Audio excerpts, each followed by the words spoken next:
When was the last time that you locked your car? If you live in a big city, that's a rather dumb question. Of course you lock your car. When the streets regularly run red with blood, it would be foolish to set a trap for yourself, wouldn't it? But not everyone lives in a big city. Not everyone lives in a big town. There are bound to be some people out there, like myself, living in a village of less than 1,200 people. Can you imagine that? Can you imagine walking through town and knowing the names of every person you come across?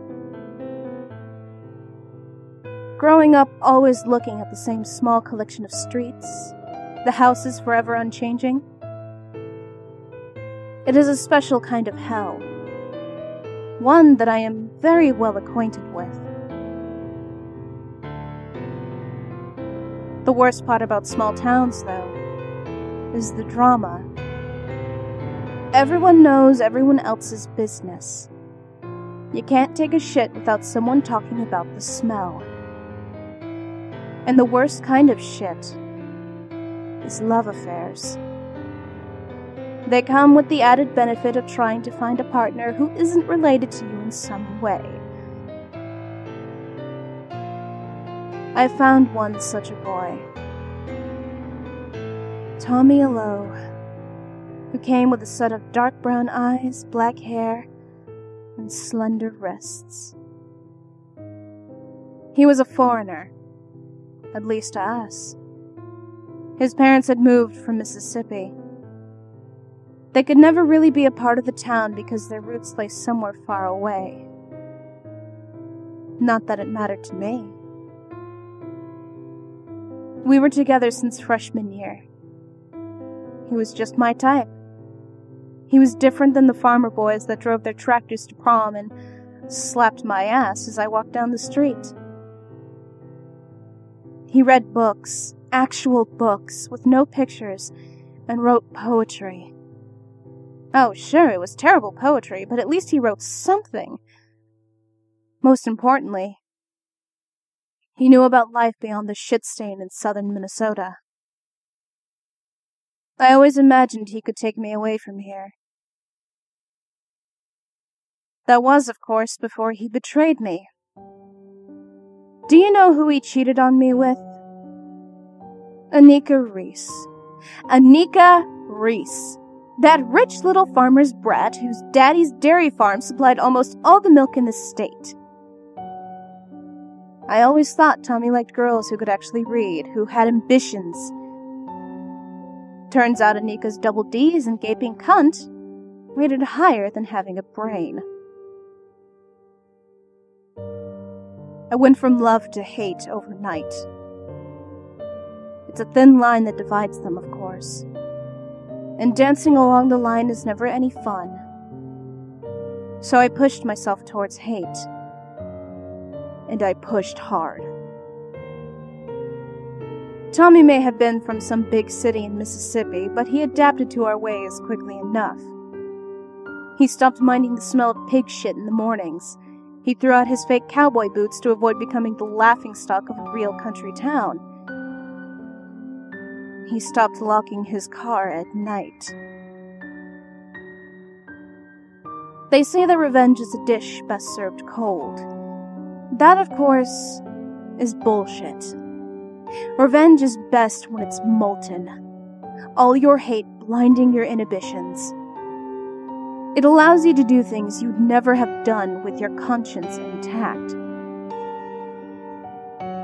Of course, the downside would be the danger. Crimes of passion are most often perpetrated by criminals who get caught. A few nights ago, I snuck out to his car. I made sure to go when it was dark, but early enough that he wouldn't be needing it yet. He'd be hopping in his car and sneaking out to meet Anika around midnight, once her daddy was asleep and she was safely on the loose.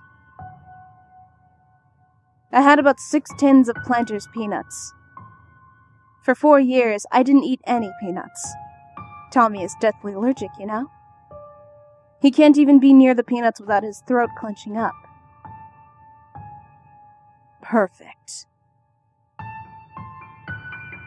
I put most of them in the back seat, pouring them on the floor of the car. Their salty scent dispersed in the thin air like a poison. It was poison. After I had poured all 6 of the tins, it was almost overkill with how thick they covered the floor. I pulled an old snot rag out of my pocket. I wiped out the inside of the tins, making it greasy with peanut oil.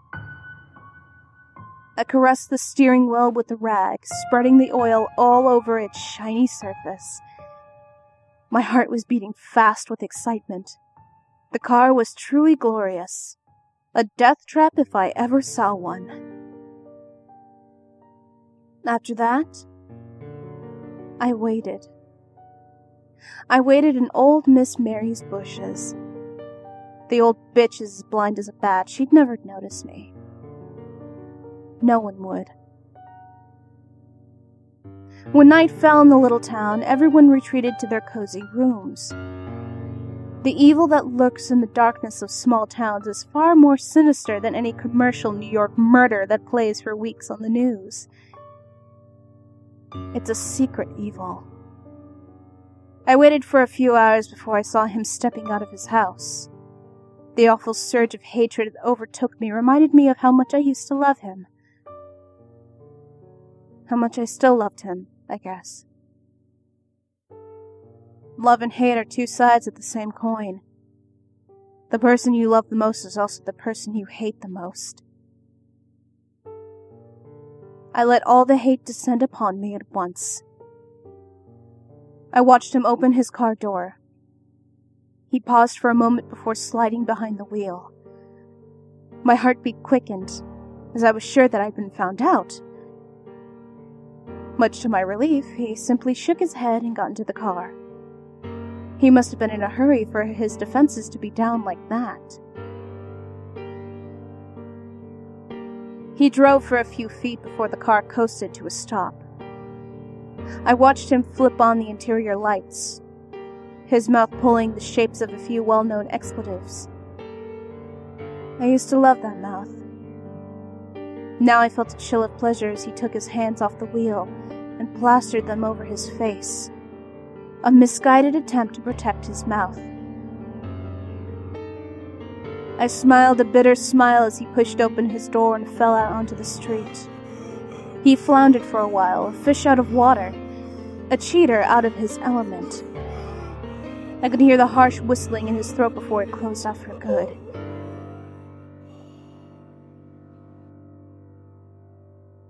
It was done. They found his dead body the next morning. No one looks outside for the monsters in the dead of night, you know. There's only one person in the town who could have done this. Only one person who hates him enough to have killed him. You may be expecting the police to have knocked on my door after they saw the salty death crouched in his car. You may be expecting my face to be plastered all over the news. But then you'd be expecting the town to give up one of their own. His death was ruled an accident. The strangest accident that ever hit the Alou family, but not the strangest to occur in this small town. Such incidents are common here, and they're all buried in the graveyard just off Route 25. The Alou family has been screaming for my blood, of course, but the police shut them down pretty fast. Soon enough, they'll leave this hellhole in a huff, their bloodlust curbed by the terrible ache of their grief. As for me, I'll always be safe. I hate this small little slice of hell, that much is clear. But there is one thing that I can take comfort in. The town will always protect their own.